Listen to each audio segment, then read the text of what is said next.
vamos ler a partir do 7 até o verso de número 20, que é o principal versículo que nós vamos meditar hoje.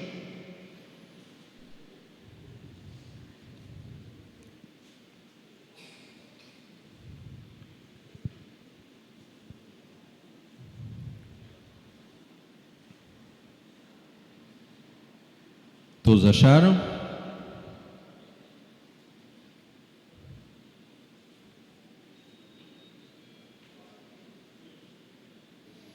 Amados, amemo-nos uns aos outros, porque o amor procede de Deus, e todo aquele que ama é nascido de Deus e conhece a Deus. Quem não ama não conhece a Deus, pois Deus é amor. Nisto se manifestou o amor de Deus em nós, em haver Deus enviado seu Filho unigênito ao mundo, para vivermos por meio dele. Nisso consiste o amor, não em que nós tenhamos amado a Deus, mas em que Ele nos amou e enviou seu Filho como propiciação pelos nossos pecados. Amados, se Deus nos amou de tal maneira, nós também devemos amar uns aos outros. Nunca ninguém viu Deus. Se amarmos uns aos outros, Deus permanece em nós e o seu amor é em nós aperfeiçoado.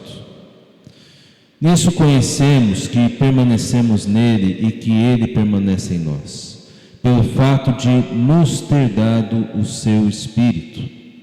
E nós temos visto e damos testemunho de que o Pai enviou seu Filho como Salvador do mundo.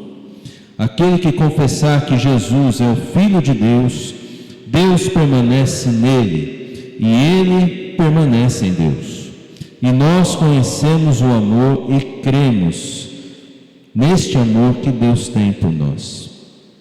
Deus é amor, e aquele que permanece no amor permanece em Deus, e Deus permanece nele. Nisto o amor é aperfeiçoado em nós, para que no dia do juízo mantenhamos confiança, pois, assim como Ele é, também nós somos neste mundo. No amor não existe medo, pelo contrário, o perfeito amor lança fora todo medo, porque o medo envolve castigo, e quem teme não é aperfeiçoado no amor. Nós amamos porque Ele nos amou primeiro. Se alguém disser, amo a Deus, mas odiar o seu irmão, esse é mentiroso.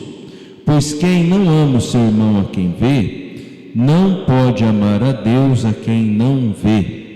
E o mandamento que dele temos é este: quem ama a Deus, que também ame o seu irmão.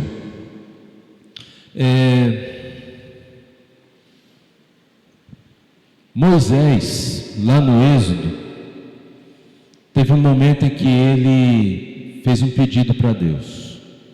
Ele pediu, Deus não, né? Senhor, eu quero ver a sua glória. E Deus falou mais ou menos assim, tá bom, Moisés, eu vou deixar você ver, mas é o seguinte, você vai estar entre esses dois penhascos aqui, eu vou passar, você vai me ver, na minha família a gente fala de revesguei, né? Sim, passando, você vai me ver, eu de costas já, finalzinho da minha passagem, uma pequena parte de mim. O que nós comumente falamos um vulto.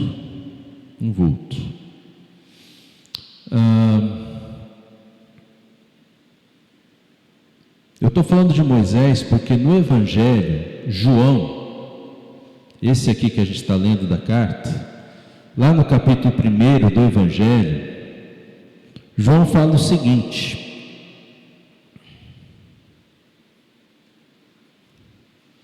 capítulo 1, lá no versículo de número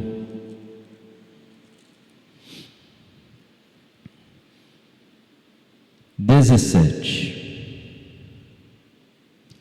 Ele fala que a lei foi dada por meio de Moisés, que pediu para ver a Deus. Não é interessante? E ele não viu Deus assim face a face, mas um vulto de Deus. E João diz o seguinte: a lei foi dada por meio de Moisés, e a graça e a verdade vieram por meio de Jesus Cristo. Ninguém jamais viu a Deus. O que João aprendeu de Jesus é que a lei, nenhuma lei, por mais religiosa que seja, vai nos ajudar a ver Deus. Nós não vemos Deus por seguirmos regras, por seguirmos leis. Precisamos ver Deus de uma outra maneira, e só há uma outra única maneira de vermos a Deus. Ninguém jamais viu Deus. O Deus unigênito que está junto do Pai é quem o revelou. João aprendeu isso de Jesus. Jesus falou muito com João, com os discípulos, sobre ver o Pai. Lá no capítulo 14 do Evangelho de João, os discípulos têm uma conversa muito interessante com Jesus, quando Filipe, lá no versículo 8, disse a Jesus o seguinte: Senhor, mostra-nos o Pai, e isso nos basta. E a resposta de Jesus, eu não sei se eu consigo entender, não sei se você vai conseguir entender, mas eu sei que nem os discípulos conseguiram entender. Então estamos em boa companhia. Jesus responde o seguinte: há tanto tempo estou com vocês, Filipe, e você ainda não me conhece? Quem vê a mim, vê o Pai. Como você diz, mostra-nos o Pai? Você não crê que eu estou no Pai e que o Pai está em mim? Olha que interessante, gente. Jesus está dizendo que se os discípulos, se os apóstolos vissem Jesus, e eles viam Jesus, eles veriam o Pai. Simples, né? Que coisa mais simples, e por isso que dá nó na nossa cabeça. É muito simples, e ao mesmo tempo a gente espera algo assim tão mais sofisticado, né?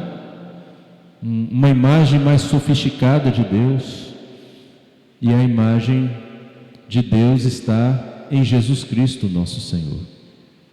E esse mesmo João, que ouviu Jesus falar assim com Filipe e com todos eles, aqui no capítulo 4 de João, está falando uma coisa assim muito importante. N.T. Wright, ele mostra isso, né? Que ali no versículo 11, quando ele fala: amados, se Deus nos amou de tal maneira, nós também devemos amar uns aos outros. E no 12, ninguém nunca viu Deus.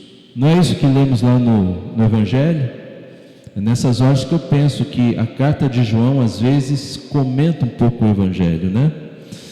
Se amarmos uns aos outros, Deus permanece em nós, e o seu amor é em nós aperfeiçoado. E aqui nós temos algo diferente de tudo que já vimos na vida. Se os discípulos, ao olharem para Jesus, podiam ver Deus, o que João está dizendo aqui é que nós fomos enviados por Jesus a este mundo para amarmos a Deus, amarmos uns aos outros, e neste amor uns aos outros, todas as pessoas poderiam ver Deus em nós. Amém, gente? É tão simples e é tão complicado. Porque eu parto de uma tese. Eu acho que a gente não consegue amar com esse amor de Deus. Acho que nós precisamos aprender mais, todos nós. É nisso que lá no capítulo 3, João fala, né? Aqui da carta.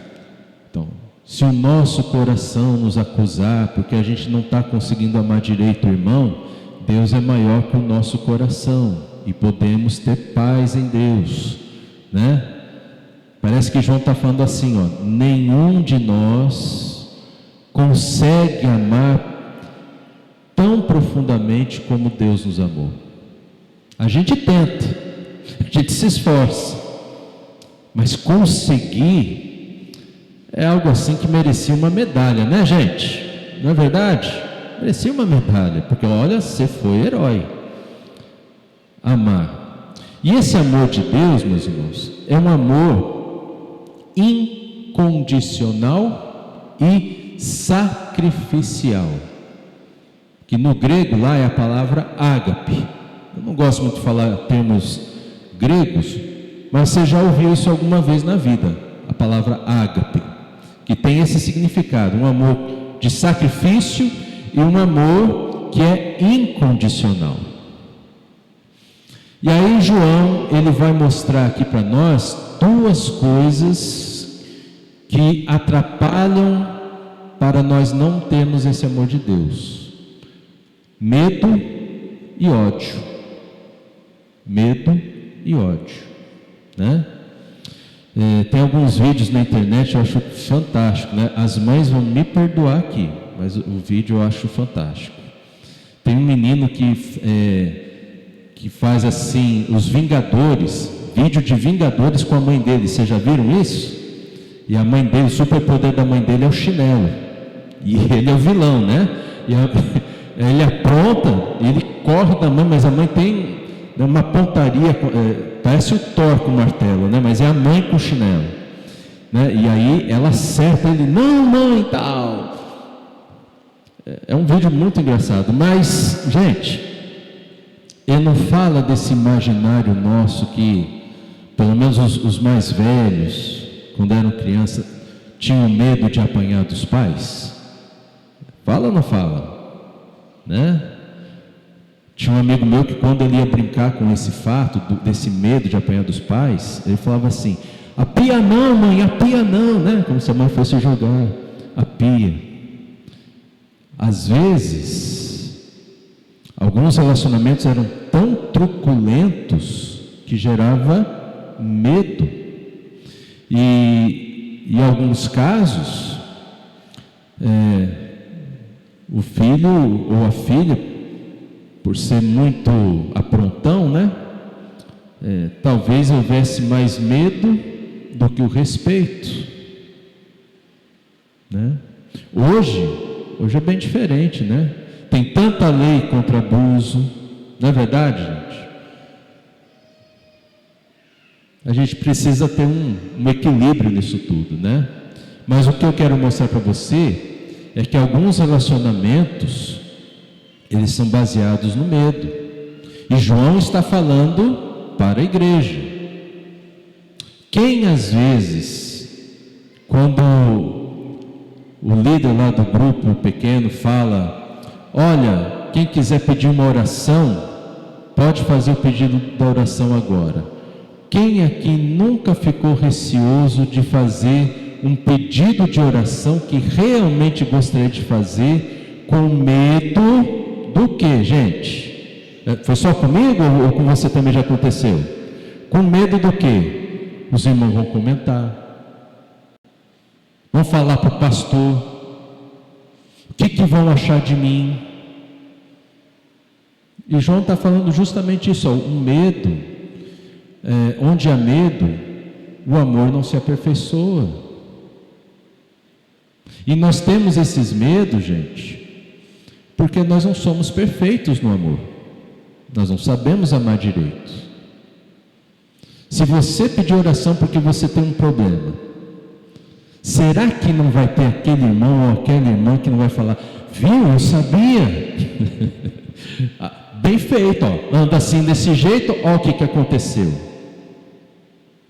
Você não tem medo disso?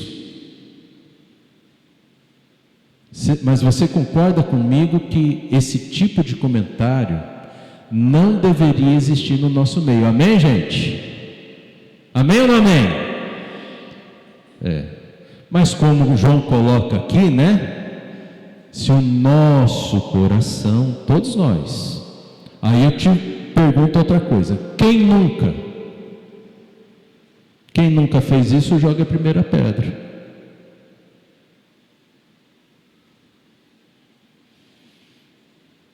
É triste ouvir isso, mas isso inibe uma igreja de crescer. Medo. E uma outra coisa que inibe a igreja de crescer é o ódio. O ódio. E talvez a gente precise voltar um pouquinho aqui lá para o capítulo 2 ou 3, quando João fala: não ameis o mundo, e nem as coisas que há no mundo. Se alguém ama o mundo, o amor do Pai não está nele. Eu queria pensar com você aqui que o mundo em que nós vivemos ama. Eu tenho feito uma descoberta, inclusive, que quando você vai para a parte cultural do Ocidente, você vê inúmeros filmes, séries, coisa que a gente gosta de assistir, novelas que eu assisto, você assiste, que a gente gosta, que a gente aprecia, nos dizeres de hoje, que a gente maratona, né? Assiste um atrás do outro, mas que, assim, sutilmente, eles vão nos mostrando uma sociedade que não precisa de Jesus para amar. Eles vão colocando os personagens, né? Todos eles, quando você vai olhar para a vida, eles têm uma vida que não é a vida que Jesus tem para o ser humano. Eu não vou citar aqui porque está gravando, talvez tenha alguma censura, mas você imagina o que eu estou querendo dizer. E eles mostram que todas essas pessoas, claro que são amadas por Deus, mas elas não precisam de Deus para serem pessoas que amam de verdade, né? Casados com o mesmo sexo, rebeldes aos pais e tal, mas todo mundo é gente boa, todo mundo ama.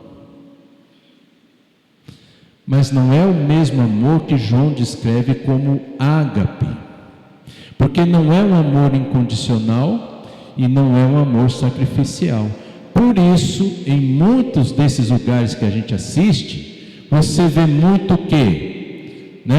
Roteiro de novela. É um casal, casado há mais de 20 anos, feliz, mas eis que de repente o amor entre eles acaba e nasce um novo amor. É ou não é, gente? Mas a Bíblia não diz que o amor não acaba?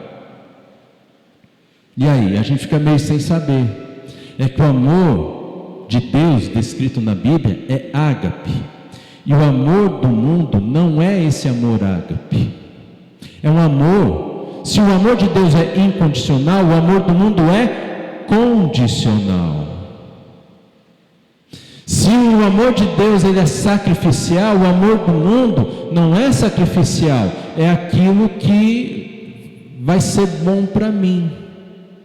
A partir do momento que não tiver o critério de ser bom para mim, eu posso deixar de amar. Por isso, temos como cultura ocidental um grande índice de divórcio. Porque o amor acabou. Mas que amor é esse que acabou? Então o amor que havia entre o casal não era o amor de Deus. Claro, tem que ser o amor, no grego é eros, né?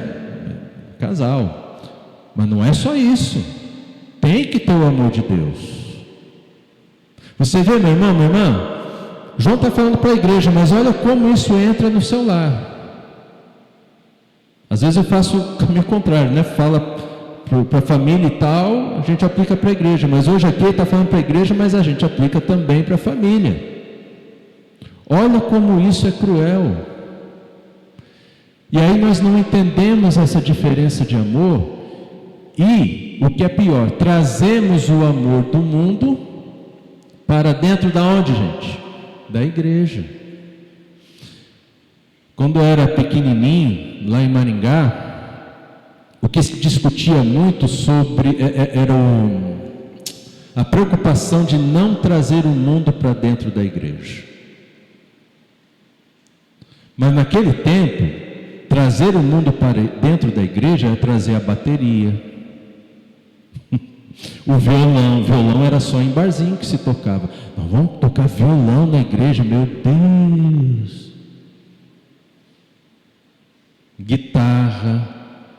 Gente, trazer o mundo para a igreja naquele tempo era se a gente pode bater palma ou não nos cânticos. Essa era a preocupação de não trazer o mundo para dentro da igreja.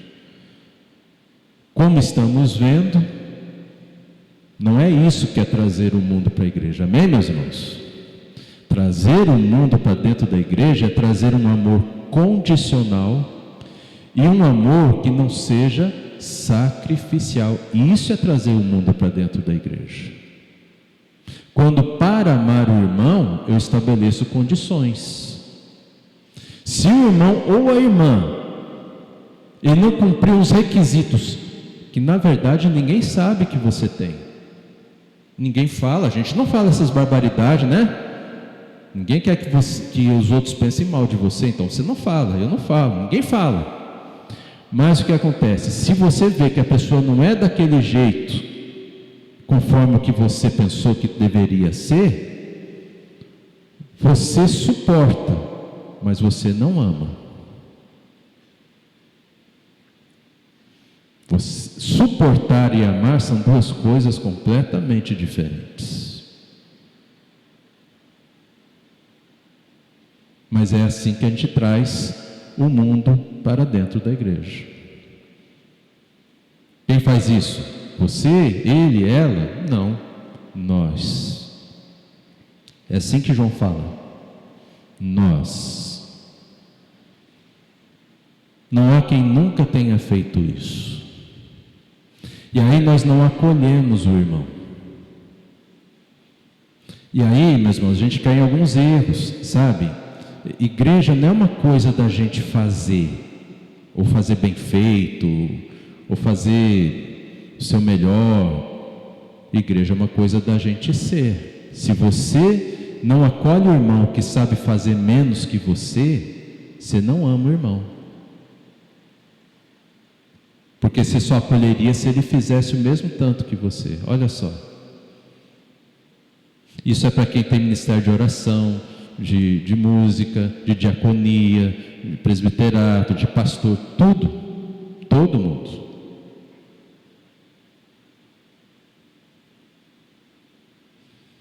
E João coloca bem nesses termos.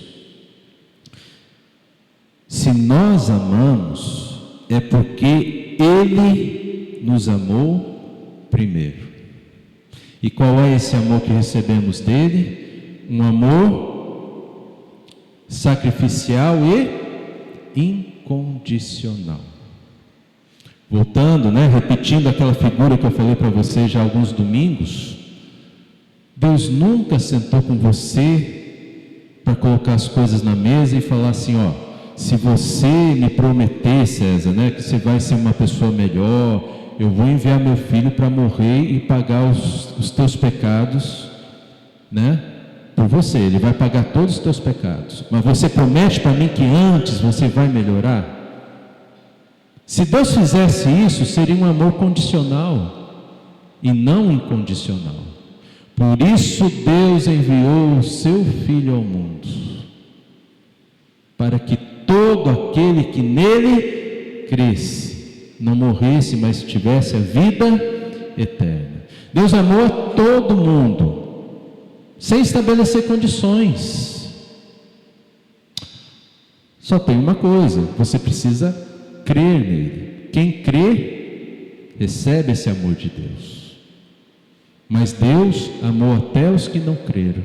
Olha só. Amém, meus irmãos? Uma palavrinha aqui para os líderes.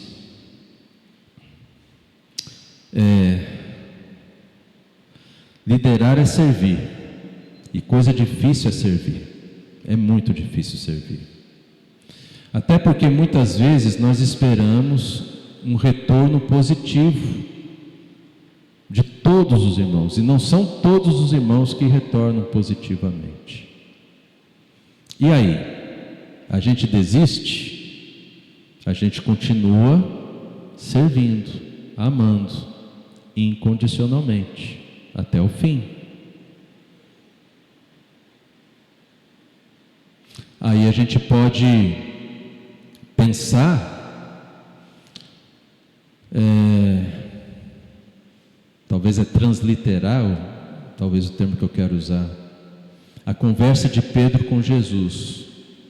Pedro está perguntando sobre perdoar, mas a nossa conversa é sobre servir, né? Senhor, até quanto eu vou ter que servir o meu irmão, que às vezes não me dá retorno, eu não sei se está bom, se ele está sendo transformado, eu não sei o que está acontecendo, até 70 vezes? O que Jesus responderia?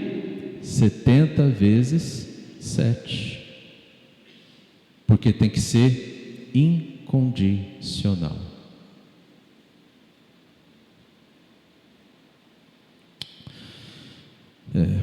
Esse amor que nós precisamos aprender aqui na igreja, e é esse amor que você precisa aprender na sua casa. Incondicional. Porque esse é o amor que vem de Deus. É esse amor que a gente precisa desenvolver na nossa vida. Gente, de quem que é esse amor? Nós cantamos aqui. De quem que é esse amor? De Deus. Não é meu. Não é seu. No nosso natural, nenhum de nós tem. Nenhum de nós. Ninguém. É só uma graça sobre graça de Cristo Jesus, que vai nos ensinando dia após dia como precisamos amar uns aos outros. Eu sei, é difícil, né? N.T. Wright chama João de cruel aqui. Porque ele não alivia nada, ele fala muito sério, ele é muito, não tem meio termo. Se você não ama assim, você não conhece a Deus, porque Deus é amor. Que tipo de amor que Deus é? É ágape, um amor incondicional e um amor sacrificial. Para finalizar, eu quero propor para você um exercício. Onde houver amor aqui, referido a Deus, aqui nesse texto de João, nós vamos pegar alguns versículos para reler. Ao invés de amor, eu vou criar um verbo, aportuguesar um verbo grego. Só um exercício. Ao invés de amor, nós vamos usar agapear, onde ágape significa um amor incondicional e um amor sacrificial. Tá bom? Por exemplo, olha lá no verso 11, como ficaria? Amados, se Deus nos agapeou, o que é isso? Nos amou incondicionalmente e sacrificialmente, de tal maneira, nós também devemos o quê? Agapear uns aos outros, amar uns aos outros de forma incondicional e sacrificial. Esse sacrificial é isso que eu falei para os líderes. A gente tem que fazer e fazer sempre. Nunca ninguém viu Deus. Se agapearmos uns aos outros, Deus permanece em nós e seu amor é em nós, e seu ágape é em nós aperfeiçoado.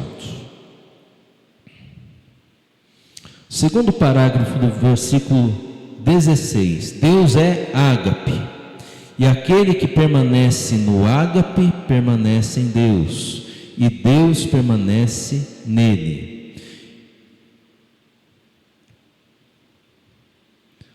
Verso 19, nós agapeamos porque Ele nos agapeou primeiro. Agora, olha o versículo 20. Se alguém disser, eu agapeio a Deus. Espera aí. Eu amo a Deus incondicionalmente e sacrificialmente, né? Tem muita gente que faz isso, né? Tem muita gente que, por exemplo, na Idade Média, se autoflagelava, né? Para dizer que isso era um sacrifício de amor a Deus, lutando contra a sua própria carne. Será que isso é possível? Então, vamos ver aqui, ó. Se alguém disser, eu agapeio a Deus, mas odiar o seu irmão, esse é mentiroso, pois quem não agapeia seu irmão a quem vê, não pode agapear a Deus a quem não vê. Ninguém jamais viu a Deus. E o seu irmão, a sua irmã, até aqueles que você não tem muito contato, todos, é a maior chance que você tem de ver Deus. E você é a maior chance do seu irmão ver Deus. Não tem como nós devolvermos a Deus gratidão por esse amor incondicional e sacrificial que recebemos em Cristo Jesus, devolver diretamente para Deus. Por isso Deus espera que eu faça isso por você e você faça isso por mim. É a única chance que temos de realmente ver Deus. O Asaf Borba, ele é um compositor que ele fala algumas músicas muito assim sobre ver Cristo na vida do irmão. Ele ministra muito isso. Eu acho que a gente deveria pensar isso, cantar mais essa verdade. E João está nos ensinando o que é amar. E a gente precisa aprender, porque é um amor diferente de tudo que a gente aprendeu na vida. Sabe por que é fácil a gente amar condicionalmente? Porque a gente aprendeu a amar condicionalmente desde criancinha. Todos nós. Ou estou falando uma mentira aqui, meus irmãos? Não é isso? Agora, quando nós aprendemos a amar incondicionalmente o amor de Deus, tudo muda e tudo é transformado. Vamos fechar os nossos olhos, baixar nossa cabeça. Hoje é dia de ceia. Ceia é comunhão e comunhão é amor.